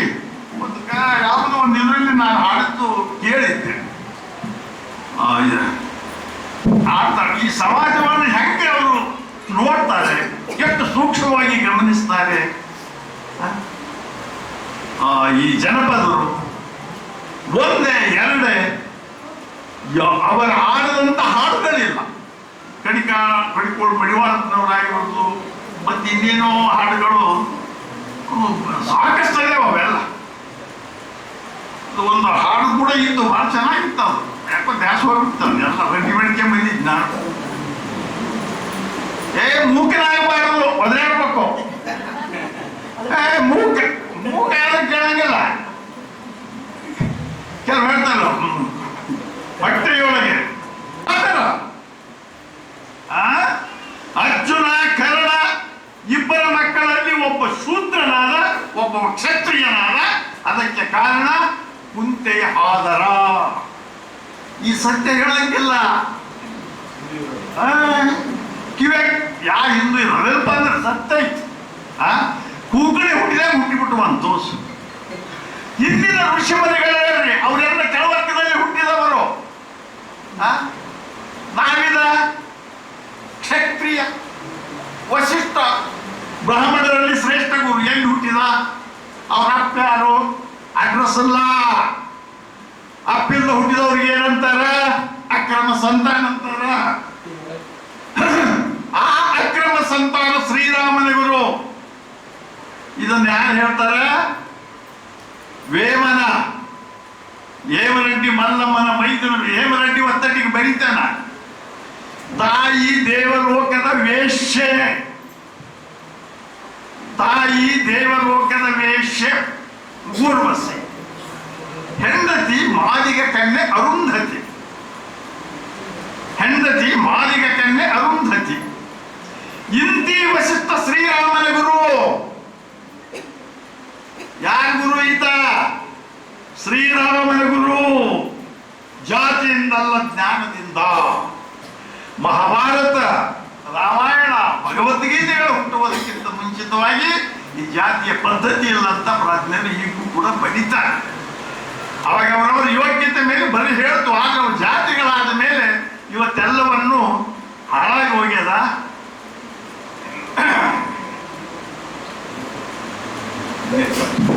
ವರ್ಷಗಳ ಹಿಂದೆ ಪದ ಬರೆದು ಹಾಡ್ತಾ ಉರುಳು ತಿಂತಾ ಇದ್ದೀವಿ. ಇದಕ್ಕೆಲ್ಲ ಕಟ್ಟಿದ್ದು ನಾರಾಯಣಪ್ಪಗಳೇ. ಯಾಕಂದ್ರೆ ನೀನು ಮೊದಲು ಬಿಡಬೇಡ ತಮ್ಮ, ಬರೀ ಹಾಡು ಬರೀ ಅಂತೇಳಿ ಶರಣಕಲಾ ಬಳಗ ಅಂತ ಇಟ್ಕೋ ಅಂತ ಹೇಳಿ ತಂಡ ಕಟ್ಟಿಸಿ ನಮಗೆಲ್ಲ ಪ್ರೋತ್ಸಾಹ ಕೊಟ್ಟು ಹುರಿದುಂಬಿಸಿ ಹಾಡಕ್ಕೆ ಹಚ್ಚಿದ್ದು ಕೂಡ ಅವರೇ. ಈ ದಲಿತ ಸಾಹಿತ್ಯ ಪರಿಷತ್ ಕಟ್ಟಿದ್ದು ಕೂಡ ಅವರೇ. ಈ ಅವ್ರಿಲ್ಲದೆ ಇದ್ರೆ ನಿಜಕ್ಕೂ ಕೂಡ ನಾವು ಇಲ್ಲಿ ಮಾತಾಡೋದು ಅರ್ಥ ಇರೋದಿಲ್ಲ. ಅವರನ್ನು ನೆನೆಸಲೇಬೇಕು ಅಂತ ಅನಿಸ್ತದೆ. ಬಹಳ ವಿಶೇಷವಾಗಿ ಇವತ್ತು ಕೃತಿಕಾರರ ಕೃತಿ ಕುರಿತು ಪರಿಚಯ ಮಾಡೋದಾದ್ರೆ ಒಂದು 10 ರಿಂದ 15 ನಿಮಿಷ ಪರಿಚಯ ಮಾಡಿಸ್ತೀನಿ. ಅದಾದ್ಮೇಲೆ ನೀವು ಕೊಂಡೋದ್ಬೋದು. ಹಾಗೆ ಒಂದು ವಿಶೇಷ ಒಂದು ದಾನದ ರೂಪದಲ್ಲಿ ಕೂಡ ಈ ಪುಸ್ತಕ ಒಂದಷ್ಟು ಜನಕ್ಕೆ ಬರ್ತದೆ. ಹಿರಿಯ ಗೆಳೆಯರು ಸತ್ಯಾನಂದ ಪಾತ್ರೋಟ್ರವರು ಬೀದರ್ನ ಸಾಹಿತ್ಯ ಸಮ್ಮೇಳನದಲ್ಲಿ, ಸಾಹಿತ್ಯ ಪರಿಷತ್ತಿನ ಸಮ್ಮೇಳನದಲ್ಲಿ ಅವ್ರ ಪಕ್ಕದಲ್ಲಿ ಕೂತ್ಕೊಂಡು ನಾನೊಂದು ಕವಿತೆ ಓದಿದೆ, ಅವರೊಂದು ಕವಿತೆ ಓದಿದ್ರು. ಅಕ್ಕ ನನ್ನಕ್ಕ ಎನ್ನುವ ಕವಿತೆ ನನ್ನನ್ನ ಮೂಕ ವಿಸ್ಮತನನ್ನಾಗಿ ಮಾಡಿತ್ತು. ಅಂತಹ ಒಂದು ಅದ್ಭುತವಾದ ಕವಿತೆ. ಹಾಗೆ ನನ್ನವ ಅಂತ ಕವಿತೆ, ನನ್ನಪ್ಪ ಅಂತಕ್ಕಂಥ ಕವಿತೆ. ಆ 3 ಕವಿತೆಗಳು ಸುಮಾರು 4 ರಿಂದ 5 ವಿಶ್ವವಿದ್ಯಾಲಯಗಳಲ್ಲಿ ಪಠ್ಯಗಳಾಗಿದ್ದಾವೆ. ನೋಡ್ರಿ, 28ನೇ ವಯಸ್ಸಿಗೆ ನನಗೆ 56 ವರ್ಷ. ನಾನೀಗ ಅಕಾಡೆಮಿ ಮೆಂಬರ್. ಯಾವ ಲಗಟ್ ಹಾಕಿಲ್ಲ, ಯಾರೋ ಕೊಟ್ಟರು, ಪಾಪ ಜವಾಬ್ದಾರಿ ಕೊಟ್ಟರು ಅಂತ ಹೇಳಿ ಬಂದಿದ್ದೀವಿ. ಆದ್ರೆ 28ನೇ ವಯಸ್ಸಿಗೆ ಸಾಹಿತ್ಯ ಅಕಾಡೆಮಿಯ ಸದಸ್ಯನಾಗಿರ್ತಕ್ಕಂಥ ವ್ಯಕ್ತಿ ನಮ್ಮ ಎದುರಿಗಿದ್ದಾರೆ ಅಂತಂದ್ರೆ ಆಲೋಚನೆ ಮಾಡ್ಬೇಕು. ಅಭಿವೃದ್ಧಿ ಪ್ರಾಧಿಕಾರದ ಸದಸ್ಯರು ಕೂಡ ಆಗಿದ್ರು. ಇನ್ನು ಅವರ ಸಾಧನೆಗಳನ್ನು ಕುರಿತು ಹೇಳೋದಾದ್ರೆ ಬಹಳ ವಿಶೇಷವಾಗಿದೆ. ಅವರು ಒಂದು ಕವಿತೆ ಬರೀತಾರೆ, ಪಾತ್ರೋಟ್ ಅವರು ಒಂದು ಕವಿತೆ ಬರೀತಾರೆ. ಅವಾಗ ಅವರು ಮಾವನ ಮನೆಯಲ್ಲಿ ಇರ್ತಾರೆ. ಪಾಪ ಬಹಳ ಕಷ್ಟದ ಜೀವನದಲ್ಲೇ ಹುಟ್ಟಿ ಬೆಳೆದವರು, ಕಷ್ಟವನ್ನೇ ಹೊತ್ತು ಮಲಗಿದವರು. ಕವಿತೆ ಬರೀತಾರೆ. ಕವಿತೆ ಬರೆದ ಕೂಡಲೇ ಬಹಳ ಉತ್ಸಾಹದಿಂದ ಮಾವನಿಗೆ ಹೋಗಿ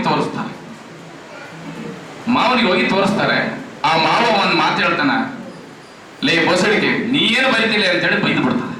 ಹಿಂಗೆ ಇದೇ ಶಬ್ದ ಅವ್ರ ಹಂಗೆ ದಾಖಲು ಮಾಡ, ನೀ ಏನು ಬರಿತಿಲ್ಲ ಬೋಸಡಿಕೆ ಅಂತ. ಇಷ್ಟು ಆಘಾತ ಆಗ್ತದೆ ಅಂತಂದ್ರೆ ಇಡೀ ಗೆಳೆಯರು ಅವರನ್ನ ಹುರಿದುಂಬಿಸ್ತಾರೆ. ಚೆನ್ನಾಗಿ ಬರ್ತಿದ್ದ ಗೆಳೆಯ ಅಂತ ಹುರಿದುಂಬಿಸ್ತಾರೆ. ಎಲ್ಲ ಪತ್ರಿಕೆಗಳಲ್ಲಿ ಬರ್ತವೆ. ಬಿ.ಕೆ. ಹಿರೇಮಠ ಅಂತಕ್ಕಂಥ ಒಬ್ಬ ಗುರು ಅವರ ಬೆನ್ನ ಹಿಂದೆ ನಿಂತು ಆತನನ್ನ ಪ್ರೋತ್ಸಾಹಿಸಿದ್ದು ನಿಜಕ್ಕೂ ಕೂಡ ಸ್ಮರಣೀಯ ನೆನಪು. ನನಗೆ ಇವತ್ತು ಆ ಹಿರೇಮಠ ಸರ್ ಇಲ್ಲದೆ ಇದ್ರೆ ನಿಜಕ್ಕೂ ನಮ್ಗೆ ನಾರಾಯಣ ಸರ್ ಇಲ್ಲದೆ ಇದ್ರೆ ದಲಿತ ಸಾಹಿತ್ಯ ಪರಿಷತ್ತು ಆಮೇಲೆ ಈ ಚಟುವಟಿಕೆ ಹೇಗೆ ಇಲ್ಲೋ ಹಾಗೆ ಬಿ.ಕೆ. ಹಿರೇಮಠ ಇಲ್ಲ ಅಂದ್ರೆ ಸತ್ಯಾನಂದ ಪಾತ್ರೋಟ್ರವರ ಪಾತ್ರನೇ ಇಲ್ಲ ಅಂತ ಅನಿಸ್ತದೆ ನನಗೆ. ಅಷ್ಟೊಂದು ಪ್ರೋತ್ಸಾಹ ನೀಡಿದ ಗುರುಗಳು. ಮಾವ ಬೈದಿರ್ಬೋದು, ಆದ್ರೆ 5-6 ವಿಶ್ವವಿದ್ಯಾಲಯಗಳಲ್ಲಿ, ಪ್ರಾಥಮಿಕ ಶಾಲೆಯ ಪಠ್ಯಗಳಲ್ಲಿ, ಹೈಸ್ಕೂಲ್ನ ಪಠ್ಯಗಳಲ್ಲಿ, ಪದವಿ ಪೂರ್ವ ಕಾಲೇಜಿನ ಪಠ್ಯಗಳಲ್ಲಿ, ಅಕಾಡೆಮಿಗಳಲ್ಲಿ, ಎಲ್ಲ ಸಮ್ಮೇಳನಗಳಲ್ಲಿ, ದಸರಾ ಉತ್ಸವಗಳಲ್ಲಿ, ಹಂಪಿ ಉತ್ಸವಗಳಲ್ಲಿ ಮತ್ತಿತರ ಎಲ್ಲ ಉತ್ಸವಗಳಲ್ಲಿ ಇಡೀ ನಾಡು ಕಂಡ ಬಹುದೊಡ್ಡ ಏನು ಕವಿ ಅಂತಂದ್ರೆ ನಿಜಕ್ಕೂ ಕೂಡ ನನಗೆ ಇಲ್ಲಿ ಅವರನ್ನ ಕೂಡಿಸಿಕೊಂಡು ಹೊಗಳೋದು ನನಗೆ ಇಷ್ಟ ಆಗಲ್ಲ. ಆದ್ರೆ ಅವರ ಕವಿತೆಗಳನ್ನ ಮೆಚ್ಚಿಕೊಂಡು ನಾನು ಈ ಮಾತನ್ನ ಹೇಳಬೇಕಾಗುತ್ತೆ. ನಿಜಕ್ಕೂ ಈ ನಾಡು ಕಂಡ ಅದ್ಭುತವಾದ ಪ್ರತಿಭೆಯ ಹಿಂದೆ ಆ ಬೈಗುಳದ ಪಾತ್ರವೂ ಇದೆ ಅಂತ ನಾನು ಅನ್ಕೊಳ್ತೀನಿ. ಅವರ ಬಗ್ಗೆ ಒಂದು ಕವಿತೆ ಬರೀತಾರೆ ಅವರು, ಬಹಳ ಅದ್ಭುತವಾಗಿರ್ತಕ್ಕಂಥ ಕವಿತೆ. ಒಂದೆರಡು ಸಾಲನ್ನ ಹೇಳಿದೆ. ಹೌದು, ಕರ್ರಗಿನ ಬಂಡೆಕಲ್ಲು ಕಣ್ಣು ಕೀಲಿಸಿದಾಗ ಅವಳೆದೆ ಮುತ್ತು ಮಾಣಿಕ್ಯದ ಗಣಿ, ಅಪ್ಪ ಕರೆದರೆ ಗದರಿದರೆ ನಿಗಿ ಕೆಂಡದಲ್ಲೂ ತಣ್ಣಗಿನ ಗಾಳಿ. ಅಪ್ಪ ಕರೆದರೆ ಗದರಿದರೆ ನಿಗಿ ಕೆಂಡದಲ್ಲೂ ತಣ್ಣಗಿನ ಗಾಳಿ. ಅವನು ಮುಂದೆ ಇವಳು ಹಿಂದೆ. ಅವನು ಮುಂದೆ ಮುಂದೆ, ಇವಳು ಹಿಂದೆ ಇರು. ಎಂಥ ಸಾಲುಗಳು ಅಂತಂದ್ರೆ, ಇಡೀ ನನ್ನ ಅಪ್ಪ ನನ್ನ ಪರಿಚಯಿಸ್ತದೆ, ನನ್ನ ಅವ್ವನನ್ನ ಪರಿಚಯಿಸ್ತದೆ. ನನಗೆ ಗೊತ್ತಿಲ್ಲ ಇಲ್ಲಿ ನಿಮ್ಮವರು ಕೂಡ ನಿಮ್ಮ ಅಪ್ಪನವರು ಕೂಡ ಇರಬಹುದು ಅಂತ. ಹಾಗೆ ಅಕ್ಕನ ಬಗ್ಗೆ ಒಂದು ಕವಿತೆ ನನ್ನನ್ನು ಆಕರ್ಷಿಸಿದ ಒಂದು ಕವಿತೆ ಅನ್ನೋದಾದ್ರೆ, ನನ್ನಕ್ಕ ಒಡಲಿಲ್ಲದ ನುಡಿ ಇಲ್ಲದ ಕಡೆ ಇಲ್ಲದ ನಲ್ಲನ ಒಡಗೂಡಿ, ಒಡಲಿಲ್ಲದ ನುಡಿ ಇಲ್ಲದ ಕಡೆ ಇಲ್ಲದ ನಲ್ಲನ ಒಡಗೂಡಿ, ಸುಖಿಯಾದೆ ಕೇಳಿರಯ್ಯ ಎಂದಳು ಆ ಅಕ್ಕ. ಎಷ್ಟು ಚಂದ ನೋಡಿ ಸಾಲುಗಳು. ಪ್ರಾರಂಭ ಮಾಡಿ ಸೆಪ್ಟೆಂಬರ್ ಶಿಕ್ಷಕರ ದಿನಾಚರಣೆಯಿಂದ ಮುಗಿಸ್ಬಿಟ್ಟೆ ನಾನು. ಅದು ಅಷ್ಟೇ. ನಾನಾಗಿಯೇ ಬರಲಿಲ್ಲ, ಈ ಕೃತಿಯನ್ನು ನಾನು ಬರಲಿಲ್ಲ, ಅದೇ ನನ್ನನ್ನು ಬರೆಸಿಕೊಂಡು ಹೋಯಿತು. 2020ರಲ್ಲಿ ಮಯೂರದಲ್ಲಿ ನಮ್ಮ ಸಂದರ್ಶನ ಬಂತು. ಬಹಳಷ್ಟು ಗೆಳೆಯರು ಇಲ್ಲ ನನ್ನ ಆತ್ಮಚರಿತ್ರೆ ಬರಬೇಕು, ಕನ್ನಡಕ್ಕೆ ಅವಶ್ಯ ಇದೆ ಅಂತ ತಿಳ್ಕೊಂಡು ಅಂದಾಗ ನಾನೇನೋ ಬರಿಬೇಕು ಅಂತ ತಿಳ್ಕೊಂಡು ಅವತ್ತು ನಿರ್ಧಾರ ಮಾಡಿದೆ. ಬರಿತಾನೆ ಹೋಗ್ಬಿಟ್ಟೆ, ಹಾಗೇನೆ ಹೊಳ್ಳಿ ನೋಡಲಿಲ್ಲ. ಅದಕ್ಕೆ ನಾನು ಬರಿತಾ ಸುಮ್ಮನೆ ಹಾಗೆ ನಾನು ತರ್ಕ್ ಮಾಡ್ತಾ ಇದ್ದಾಗ ಜಾಲಿ ಮರ ನೆನಪಾಯಿತು. ನಾನು ಕುಳಿತು ಓದಿದ್ದು ಗಿಡ, ಅದಕ್ಕೆ ಆ ಜಾಲಿ ಮರ ಮತ್ತು ಜಾಜಿ ಮಲ್ಲಿಗೆ ನಮ್ಮ ವೇದಿಕೆ ಮೇಲೆ ಇದನ್ನು ಪೂರ್ವಭಾವಿಯಾಗಿ ಹೇಳ್ತಾನೆ. ನನ್ನ ಹಿತೈಷಿಗಳು ಮತ್ತು ನಾನು ಈ ಎತ್ತರಕ್ಕೆ ಬೆಳೆಯುವಲ್ಲಿ ಪ್ರಮುಖ ಪಾತ್ರ ವಹಿಸಿದವರು ಕರ್ನಾಟಕ ದಲಿತ ಸಾಹಿತ್ಯ ಪರಿಷತ್ತಿನ ಅಧ್ಯಕ್ಷರು, ನನ್ನ ಗೆಳೆಯರಾದ ಡಾಕ್ಟರ್ ಅರ್ಜುನ್ ಗೊಳಸಂಗಿಯವರೇ, ಮತ್ತು ಹಿರಿಯರಾದಂಥ ನನ್ನ ಕೃತಿಯನ್ನು ಹಿರಿಯರಾದಂಥ ಛತ್ರಪ್ಪ ಅವರು ಬಿಡಿಸಿ ಇವತ್ತು ಲೋಕಾರ್ಪಣೆ ಮಾಡಿದ್ರು. ಛತ್ರಪ್ಪ ಒಂದಷ್ಟು ಆದರೂ ಕೂಡ ನೀವೆಲ್ಲರೂ ನಿಮ್ಮವನೇ ಅಂತ ತಿಳ್ಕೊಂಡಿದ್ದೀರಲ್ಲ. ಯಾಕಂದರೆ ಎದುರಿಗೆ ನನ್ನ ಹೆಸರಿನ ಅರ್ಧ ಭಾಗವನ್ನು ಇಟ್ಕೊಂಡಂಥ ಜಾಜಿ ದೇವೇಂದ್ರಪ್ಪ ಅವರು ಜಾಜಿ, ಅದಕ್ಕಿಂತ ಮುಂಚಿತವಾಗಿ ನನ್ನ ಜಾಜಿ ಮಂದಿಗೆ. ಆಮೇಲೆ ನನಗೆ ಬಹಳ ಖುಷಿಯಾದಂಥ ಸಂದರ್ಭ ಏನು ಅಂತಂದರೆ, ನಮ್ಮ ವಕೀಲರು ನನ್ನೆಲ್ಲ ಪುಸ್ತಕಗಳನ್ನು ಸಾವಿತ್ರಿಬಾಯಿ ಫುಲೆ ಅವರ ಪುರಸ್ಕೃತರಿಗೆ ಕೊಟ್ಟಿದ್ದು ನನಗೆ ಭಾಳ ಖುಷಿ ಅನ್ನಿಸ್ತಾ ಇದೆ. ಯಾಕಂದರೆ ಇಂಥ ಒಬ್ಬ ಅಪರೂಪದ ವ್ಯಕ್ತಿ ಗಂಗಾವತಿಯಲ್ಲಿ ಇದ್ದಾರೆ ಅನ್ನೋದೇ ಒಂದು ಮುಖ್ಯ. ಅದರ ಜೊತೆನೇ ಈ ಕಾರ್ಯಕ್ರಮ ಮಾಡಲಿಕ್ಕೆ ಮೂಲ ಕಾರಣೀಕರ್ತರು ಅಂತಂದರೆ ನಮ್ಮ ಮೈಲಾರಪ್ಪ ಮತ್ತು ಆತನ ಸಂಗಡಿಗರು. ಅವ್ರ ಸಂಗಡಿಗರ ಹೆಸರು ನನಗೆ ಗೊತ್ತಿಲ್ಲ. ಮೈಲಾರಪ್ಪ ಅವರು ಬಿಜಾಪುರದ ರಮೇಶ್ ಗಬೂರ್ ಅವರು, ಛತ್ರಪ್ಪ ತಂಬೂರಿ ಅವರು, ಶ್ರೀನಿವಾಸ್ ಅವರು, ಅಂತ ನಾಗೋಲೋಟಿಯವರು, ಮೈಲಾರಪ್ಪ ಬುದ್ಯಾಳ, ಇಷ್ಟು ಜನ ಇವರೆಲ್ಲರೂ ಮೈಲಾರಪ್ಪ ಅವರು ಅಖಿಲ ಭಾರತ ದಲಿತ ಸಾಹಿತ್ಯ ಸಮ್ಮೇಳನ ಬಿಜಾಪುರಕ್ಕೆ ನಡೆದಾಗ ನಾನು 2 ದಿವಸನೂ ಅಲ್ಲಿ ಸುಮ್ಮನೆ ಹೋಗಿದ್ದೆ. ನಾನು ಕಾರ್ಯಕ್ರಮ ನೋಡಲಿಕ್ಕೆ ಹೋದ ಅರ್ಜುನ್ ಗೊಳಸಂಗಿ ಅವರು ಕರೆದ್ರು ನನ್ನನ್ನು, ನೀವು ಸಮಾರಂಭಕ್ಕೆ ಇರಬೇಕು ಅಂತ. ಒಮ್ಮೆ ನಾನು ಸರ್ವಾಧ್ಯಕ್ಷನಾದ ಮೇಲೆ ಮತ್ತೊಮ್ಮೆ ಆ ಕಾರ್ಯಕ್ರಮದಲ್ಲಿ ಅತಿಥಿಯಾಗಿ ಭಾಗವಹಿಸುವುದು ಅದು ಒಳ್ಳೆಯದಲ್ಲ. ಯಾವುದೇ ಸರ್ವಾಧ್ಯಕ್ಷನೂ ಭಾಗವಹಿಸಬಾರ್ದು. ಇದು ನನ್ನ ದೃಷ್ಟಿಕೋನ ಇದೆ. ಹೀಗಾಗಿ ನಾನು 2 ದಿವಸ ನಿಮ್ಮ ಜೊತೆ ಇರ್ತೀನಿ ಅಂತ ತಿಳ್ಕೊಂಡು ಹೇಳಿದಾಗ ಅಲ್ಲಿ ಮೈಲಾರಪ್ಪ ಅವರು ನನ್ನ ಹಾಡವನ್ನು ಪ್ರತ್ಯೇಕ ಕರ್ಕೊಂಡು ಹೋಗಿ ಹಾಡಿ ನಿಮ್ಮ ಪುಸ್ತಕಕ್ಕೆ ನಾನು 5,000 ರೂಪಾಯಿ ಕೊಡ್ತೀನಿ ಅಂತ ತಿಳ್ಕೊಂಡು ಅಲ್ಲೇ ವಾಗ್ದಾನ ಮಾಡಿದ್ರು. ನಾನೇನು ಹೇಳಿದೆ, ನೀವು 5,000 ರೂಪಾಯಿ ಕೊಡೋದಕ್ಕಿಂತ ಗಂಗಾವತಿಯಲ್ಲಿ ಒಂದು ಕಾರ್ಯಕ್ರಮ ಮಾಡಿರಿ ಅಂತ ತಿಳ್ಕೊಂಡು ಹೇಳಿದ್ದೆ. ಅದನ್ನು ಇವತ್ತು ಅವರು ಸಾಕ್ಷೀಕರಿಸಿದ್ದಾರೆ.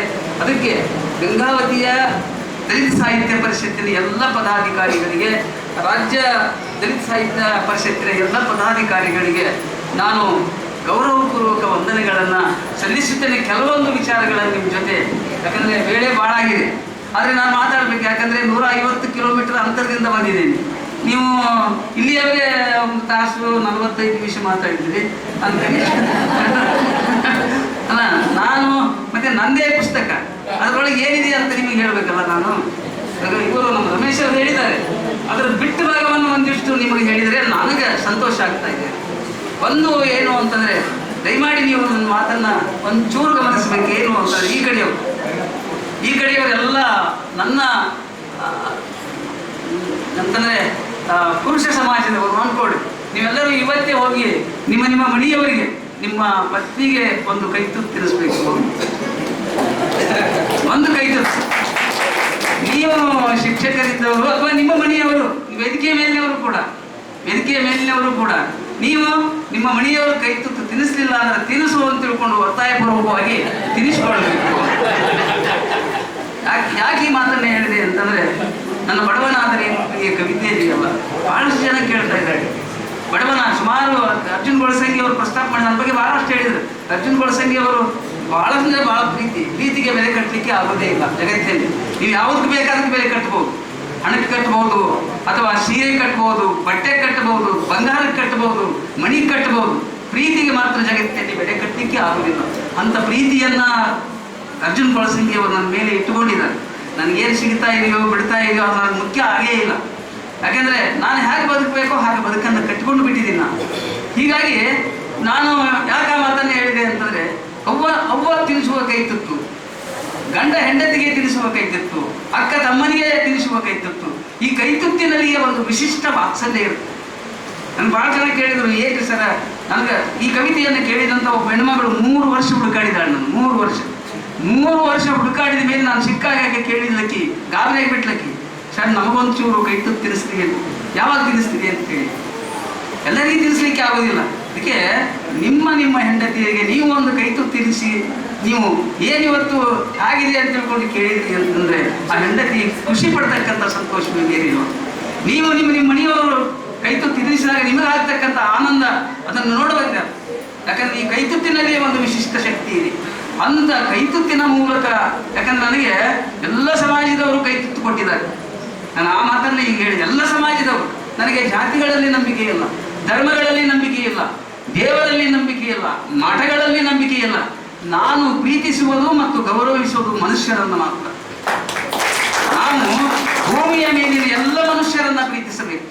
ಯಾಕಂದ್ರೆ ನಾವು ಕೆಲವೊಬ್ಬರನ್ನಷ್ಟೇ ಓದ್ಕೊಂಡಿರ್ತೀವಿ. ಕನ್ನಡ ಸಾಹಿತ್ಯದಲ್ಲಿ ಒಂದು ದುರಂತ ಏನಿದೆ ಅಂತಂದ್ರೆ, ಕೇವಲ ಕೆಲವೊಬ್ಬರನ್ನಷ್ಟೇ ಓದ್ಕೊಂಡು ನಂತರ ಬಂದಂತ ಪೀಳಿಗೆಯವರನ್ನು ಓದಲೇ ಇಲ್ಲ. ನಂತರ ಬಂದಂತ ಅನೇಕ ಲೇಖಕರಲ್ಲ, ಅವರು ಮನುಷ್ಯನ ಬಗ್ಗೆ ಏನು ಮಾತಾಡಿದ್ದಾರೆ, ಪ್ರಕೃತಿಯ ಬಗ್ಗೆ ಏನು ಮಾತಾಡಿದ್ದಾರೆ, ಪ್ರಾಣಿಗಳ ಬಗ್ಗೆ ಏನು ಮಾತಾಡಿದ್ದಾರೆ, ಅಥವಾ ನದಿಗಳ ಬಗ್ಗೆ ಏನು ಮಾತಾಡಿದ್ದಾರೆ, ಇದನ್ಯಾರು ಅದನ್ನು ನಾವು ನೋಡಲೇ ಇಲ್ಲ. ಹೀಗಾಗಿ ಅಲ್ಲಿ ಸೀಮಿತವಾಗಿ ಉಳಿದಿದ್ದಾರೆ. ಯಾಕಂದ್ರೆ ಅದಕ್ಕೆ ನಾನು ಬಹಳ ಸಂದರ್ಭದಲ್ಲಿ ಕವಿತೆ ಹೀಗೆ ಇರಬೇಕು, ಹೀಗೆ ಬರೆಯಬೇಕು ಎನ್ನುವ ವಿಮರ್ಶಕರ ಮಾನದಂಡಗಳೇನು ಅಂತ ನನ್ನ ಪ್ರಶ್ನೆ. ಕವಿಗೆ ಹಾಗೆ ಪರ್ಯಾಯ ಕವಿತೆ ಹುಟ್ಟುತ್ತಾ ಇದೆಯೋ, ಕವಿತೆಗೆ ಪರ್ಯಾಯ ಕವಿತೆ ಹೇಗೆ ಹುಟ್ಟುತ್ತಾ ಇದೆಯೋ, ಹಾಗೆ ವಿಮರ್ಶಕರಿಗೂ ಪರ್ಯಾಯ ವಿಮರ್ಶಕರು ಹುಟ್ಟುಕೊಳ್ಬೇಕು. ಆವಾಗ ನಿಜವಾದಂಥ ಕಾವ್ಯ ನಮಗೆ ಗೊತ್ತಾಗ್ತಾ ಇದೆ. ಆ ಕಾರಣಕ್ಕಾಗಿ ನಾನು ಹೇಳಿದೆ, ನನ್ನನ್ನು ಇಡೀ ಸಮಾಜ, ನನಗೆ ಯಾರು ಜಾತಿ ನೋಡಲೇ ಇಲ್ಲ. ಪ್ರಾರಂಭದಲ್ಲಿ ಯಾರು ಜ್ಯೋತಿ ನೋಡೇ ಇಲ್ಲ. ಎಲ್ಲ ಸಮಾಜದವರು, ಅವರು ನಾನು ಯಾರು ಅಂತ ತಿಳ್ಕೊಂಡು ಹೇಳುವುದಿಲ್ಲ. ಆದರೆ ನನಗೆ ಇವತ್ತೇನು ಸಂತೋಷ ಆಗ್ತಾ ಇದೆ, ಇದರ ಕಾಡಿನಲ್ಲಿ ಮೇಲ್ಗಡೆ ಅಕ್ಷರದ ಅವ್ವ ಸಾವಿತ್ರಿಬಾಯಿ ಇದ್ದಾರೆ, ತೆಳಗೆ ನಾನಿದ್ದೀನಿ. ಸರ, ಅಕ್ಷರದ ಅವ್ವ ಇನ್ನೊಬ್ಬರಿಗೆ ಅಕ್ಷರವನ್ನು ಕೊಡ್ಲಿಕ್ಕೆ ಇಡೀ ಜೀವನವನ್ನೇ ತ್ಯಾಗ ಮಾಡಿದಂತಹ ಸಾವಿತ್ರಿಬಾಯಿ ಪುಲಿಯ ಕೆಳಗೆ ಅಕ್ಷರಕ್ಕಾಗಿ ಹೋರಾಟ ಮಾಡಿ ನಿಮ್ಮೆದುರಿಗೆ ನಿಂತ ನಾನೊಬ್ಬ ಕವಿ. ಒಂದು ದೊಡ್ಡ ಹೋರಾಟ, ದೊಡ್ಡ ಹೋರಾಟ. ಮಹಾತಾಯಿ ಆಕೆ ಮಹಾತಾಯಿ, ಕನ್ನಡದ ಮೊದಲ ಶಿಕ್ಷಕಿ. ನೀವು ಯಾರ ನಮ್ಮ ದೇಶ ಇವತ್ತು ನಂಬುತ್ತಾ ಇದೆ. ಇವತ್ತು ಸಾವಿತ್ರಿಬಾಯಿ ಫುಲೆ ಮೊದಲನೇ ಶಿಕ್ಷಕಿ ಅಂತ ಒಪ್ಕೊಳ್ತಾ ಇದ್ದೀವಿ. ನೋಡ್ಬೇಕ್ರಿ ಆಕೆಯ ಜೀವನ. ಆಕೆ ಅಕ್ಷರ ಕಲಿಸ್ಲಿಕ್ಕೆ ಹೋಗುವಾಗ ಇಡೀ ಮೇಲ್ವರ್ಗದವರೆಲ್ಲ ಆಕೆಗೆ ಸಗಣಿ ಒಗಿತಾ ಇದ್ರು. ಸಗಣಿ ಒಗಿಸ್ಕೊಂಡೇ ಸ್ಕೂಲಿಗೆ ಹೋಗ್ತಾ ಇದ್ರು. ಅಲ್ಲಿ ಆ ಸೀರೆಯನ್ನ ಬದಲು ಮಾಡಿ ಮತ್ತೊಂದು ಸೀರೆಯನ್ನು ಉಟ್ಕೊಳ್ತಾ ಇದ್ರು. ಮತ್ತೆ ಮನೆಗೆ ಬರುವಾಗ ಸಗಣಿ ಒಗೆದಂತ ಸೀರೆಯನ್ನೇ ಉಟ್ಕೊಳ್ತಾ ಇದ್ರು. ಇದು ಒಂದು ಉದಾಹರಣೆ ಅಷ್ಟೇ ಇದೆ. ಇಂಥ ಅಕ್ಷರ ಇನ್ನೊಬ್ಬರಿಗೆ, ತನಗ ಅಕ್ಷರ ಅಲ್ಲ, ಇನ್ನೊಬ್ಬರಿಗೆ ಅಕ್ಷರ ಕೊಡಲಿಕ್ಕೆ ಹೋರಾಟ ಮಾಡಿದ ಸಾವಿತ್ರಿಬಾಯಿ ಫುಲೆ ನಿಮ್ಮೆಲ್ಲ ಶಿಕ್ಷಕರಿಗೆ ಆದರ್ಶಪ್ರಾಯ ಆಗಬೇಕು. ನಿಮಗೆಲ್ಲ ಒಂದು ಮಾದರಿ ಆಗಬೇಕು. ನೀವು ಪ್ರತಿಯೊಬ್ಬ ಶಿಕ್ಷಕಿಯರು ಒಬ್ಬೊಬ್ಬ 4 ವಿದ್ಯಾರ್ಥಿಗಳಿಗೆ, 4 ವಿದ್ಯಾರ್ಥಿನಿಯರಿಗೆ ಇಂಥ ಒಂದು ಆಲೋಚನೆಗಳನ್ನು ತುಂಬಿಬಿಟ್ರೆ ಇಡೀ ಸಮಾಜದ ಚಿತ್ರಣವೇ ಬದಲಾಗ್ತಾ ಇದೆ. ಆ ನಿಟ್ಟಿನಲ್ಲಿ ಇವತ್ತು ಪ್ರಶಸ್ತಿ ಪುರಸ್ಕೃತರು ವಿಚಾರ ಮಾಡಬೇಕು ಅಂತ ತಿಳ್ಕೊಂಡು ಹೇಳ್ತಾನೆ. ತನ್ನ 9ನೇ ವಯಸ್ಸಿನಲ್ಲಿ ವಿವಾಹವಾಗಿ ಜ್ಯೋತಿಬಾ ಫುಲೆ ಅವರನ್ನ ಆಗಿನ ವರ್ಗದ ಪದ್ಧತಿಯಂತೆ ಬಾಲ್ಯ ವಿವಾಹವಾದರು. ಆ ಸಂದರ್ಭದಲ್ಲಿ ಜ್ಯೋತಿಬಾ ಫುಲೆ ಅವರು ಆ ಮಹಿಳೆಗೆ ನೀಡಿದಂತಹ ಶಿಕ್ಷಣ ಇವತ್ತು ನಾವು ನೀವೆಲ್ಲ ಅನುಭವಿಸ್ತಾ ಇರುವುದು ಒಂದು ಒಳ್ಳೆಯ ಸುದ್ದಿಯಾಗಿದೆ. ಯಾಕಂದ್ರೆ ಈ ಕಾರ್ಯಕ್ರಮದಲ್ಲಿ ನಾವು ಜ್ಯೋತಿಬಾ ಫುಲೆ ಮತ್ತು ಸಾವಿತ್ರಿಬಾಯಿ ಫುಲೆಯನ್ನು ಮಾದರಿಯಾಗಿ ಇಟ್ಕೊಂಡಿದ್ದೀವಿ. ಈ ದೇಶದಲ್ಲಿ ಮಹಿಳೆಯರು ಶಿಕ್ಷಣವನ್ನು ಕಲಿಯಕ್ಕೆ ಅವರು ತುಂಬಾ ಒಳ್ಳೆಯ ಮಾರ್ಗದರ್ಶನ ನೀಡಿದಂತಹ ಮಹಿಳೆ. ಅವರಿಗೆ ಹೇಳಿದರೆ ಈಗಾಗಲೇ ವೇದಿಕೆ ಮೇಲೆ ಆಸೀನರಾಗಿದ್ದಂತಹ ಮುಖ್ಯ ಅತಿಥಿಗಳು ಸಹ ಮತ್ತು ಸತ್ಯಾನಂದ ಪಾತ್ರೋಡ್ ಸರ್ ಅವರು ಮತ್ತು ನಮ್ಮ ನಾರಾಯಣ ಸರ್ ಅವರು. ಸಾವಿತ್ರಿಬಾಯಿ ಫುಲೆ ಅವರು ಈ ಜೀವನವನ್ನೇ ನಮ್ಮ ಶಿಕ್ಷಣಕ್ಕಾಗಿ ಮುಡಿಪಾಗಿಟ್ಟಂತಹ ಶಿಕ್ಷಕಿ. ಈ ನಮ್ಮ ಭಾರತ ದೇಶ ಏನಿದೆಯಾ ಇದು ಈ ದೇಶವನ್ನು ಆಳ್ವಿಕೆ ಮಾಡಲು ಬಂದಂತಹ ಬ್ರಿಟಿಷರು ನಮ್ಮ ಮಾತೆ ಸಾವಿತ್ರಿಬಾಯಿ ಫುಲೆ ಅವರಿಗೆ ಮೊಟ್ಟ ಮೊದಲ ಭಾರತದ ಮಹಿಳಾ ಶಿಕ್ಷಕಿ ಎಂದು ನಾಮಕರಣ ಮಾಡಿ ಹೋದರು. ಅಂತಹ ಮಹಿಳಾ ಶಿಕ್ಷಕಿಯನ್ನು ಪಡೆದಂತಹ ನಮ್ಮ ದೇಶ ಇವತ್ತು ಅವರು ಹಾಕಿಕೊಟ್ಟಂತ ಹಾದಿಯಲ್ಲಿ ನಡೆಯುತ್ತಿದೆ. ಇವತ್ತೇನಾದ್ರೂ ನಾವು ಸರ್ಕಾರದಿಂದ ಸವಲತ್ತುಗಳು ತಗೊಳ್ತಾ ಇದೀವಿ ಅಂತಂದ್ರೆ ಆ ಮಹಿಳೆ ಹಾಕಿಕೊಟ್ಟಂತಹ ಸವಲತ್ತುಗಳು, ಈ ವಿದ್ಯಾರ್ಥಿ ವೇತನ ಇರಬಹುದು, ಅಕ್ಷರ ದಾಸೋಹ ಇರಬಹುದು, ಇವೆಲ್ಲವನ್ನು ಸಹ ಆಗಿನ ಕಾಲದಲ್ಲಿ ಮಾಡಿದಂತಹ ಕಾರ್ಯಕ್ರಮಗಳು. ಈಗಲೂ ಸಹ ನಾವು ಸಾವಿತ್ರಿಬಾಯಿ ಫುಲೆ ಅವರ ಪ್ರಶಸ್ತಿಯನ್ನು ನಾವು ಇಲ್ಲಿ ಈ ದಲಿತ ಸಾಹಿತ್ಯ ಪರಿಷತ್ ಕೊಡ್ತಾ ಇದೆ ಅಂದ್ರೆ ಇದು ನಮ್ಮ ರಾಜ್ಯ ಸರ್ಕಾರವೂ ಸಹ ಸಾವಿತ್ರಿಬಾಯಿ ಫುಲೆ ಹೆಸರಲ್ಲಿಯೇ ಸಹ ರಾಜ್ಯ ಉತ್ತಮ ಶಿಕ್ಷಕ ಪ್ರಶಸ್ತಿಯನ್ನು ಕೊಡ್ತಾ ಇದೆ ಅಂತ ನಾನು ಹೇಳ್ಕೊಳಕ್ಕೆ ಇಷ್ಟಪಡ್ತಾ ಇದ್ದೀನಿ. ಈ ವೇದಿಕೆ ಮೇಲೆ ಆಸೀನರಾಗಿರ್ತಕ್ಕಂಥ ಎಲ್ಲ ನನಗೆ ಮಾತನಾಡಲು ಅವಕಾಶ ಕೊಟ್ಟಂತ ಈಗಾಗಲೇ ಮುಟ್ಟಿಸಿಕೊಳ್ಳಲಾರದವರ ಪರಿಷತ್ತು, ಮುಟ್ಟಿಸಿಕೊಳ್ಳಲಾರದವರ ಒಡಲಾಳದ ನೋವನ್ನ ಈ ಸಮಾಜಕ್ಕೆ ತಿಳಿಸ್ತಕ್ಕಂಥ ಪರಿಷತ್ತು. ಇಂಥ ಪರಿಷತ್ತು ಮತ್ತೆ ಈ ಸಮೂಹವನ್ನ ಈ ದೇಶದಲ್ಲಿ ಸಾವಿರಾರು ವರ್ಷಗಳಿಂದ ಮುಟ್ಟಿಸಿಕೊಳ್ಳಲಾರದೆ ದೂರ ಇಟ್ಟಿದ್ರಲ್ಲ, ಅಂತ ಜನರು ಬುದ್ಧ ತತ್ವದಿಂದ ಎಲ್ಲರನ್ನೂ ಮುಟ್ಟಿಸಿಕೊಳ್ಳುವಂತ ಕೆಲಸವನ್ನ ಮಾಡ್ತಕ್ಕಂಥ ಕಾರಣಕ್ಕೆ ಈ ಕಾರ್ಯಕ್ರಮವನ್ನು ಆಯೋಜನೆ ಮಾಡಿದ್ವಿ. ಮತ್ತು ವಿಶೇಷವಾಗಿ ಮಲ್ಲಿಗೆಯ ಕವಿಯ ಆತ್ಮಕಥನ ಪುಸ್ತಕ ಬಿಡುಗಡೆ ಆಯಿತು. ಬಹಳ ಆಶ್ಚರ್ಯ ಅಂತಂದ್ರೆ ಮಲ್ಲಿಗೆಯ ಕವಿ ಸತ್ಯಾನಂದ ಪಾತ್ರೋಟ್ ಅವರ ಆತ್ಮಕಥನ ಬಿಡುಗಡೆ ಆಯಿತು. ಮಲ್ಲಿಗೆ ಮಾರುವಂತ ಜಾತಿಯ ಕುಲದವಳಾಗಿರ್ತಕ್ಕಂಥ ಸಾವಿತ್ರಿಬಾಯಿ ಫುಲೆ ಪ್ರಶಸ್ತಿಯೂ ಕೂಡ ಕೊಟ್ಟಾಯಿತು. ಇದೇನಕ್ಕಂತಂದ್ರೆ ಬರೀ ಮನುಷ್ಯರನ್ನಷ್ಟೇ ದೂರ ಇಟ್ಟಿರಲಿಲ್ಲ ಈ ದೇಶದಲ್ಲಿ.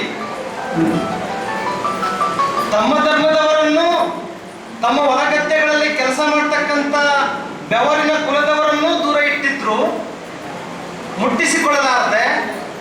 ಅಷ್ಟೇ ಅಲ್ಲ, ಇತಿಹಾಸದ ಘಟ್ಟದಲ್ಲಿ ಯಾರ್ಯಾರು ಬಡವರ ಬಗ್ಗೆ, ಮಹಿಳೆಯರ ಬಗ್ಗೆ, ದಮನಿತರ ಬಗ್ಗೆ ಕೆಲಸ ಮಾಡಿದ್ರು ಅವರ ವಿಚಾರಗಳನ್ನು ಮುಟ್ಟಿಸಿಕೊಳ್ಳಲಾರದೆ ದೂರ ಇಟ್ಟಲಾಯಿತು. ಅಂತ ಮುಟ್ಟಿಸಿಕೊಳ್ಳಲಾರದ ದೂರ ಇಟ್ಟಂತ ಸಾವಿತ್ರಿಬಾಯಿ ಫುಲೆ ಅವರ ವಿಚಾರವನ್ನು ಮತ್ತೆ ಮುಟ್ಟಿಸುವಂತ ಕೆಲಸಕ್ಕೆ ನಾವು ದಲಿತ ಸಾಹಿತ್ಯ ಪರಿಷತ್ತು ಈ ಕೆಲಸವನ್ನ ಮಾಡ್ತಾ ಇದೆ.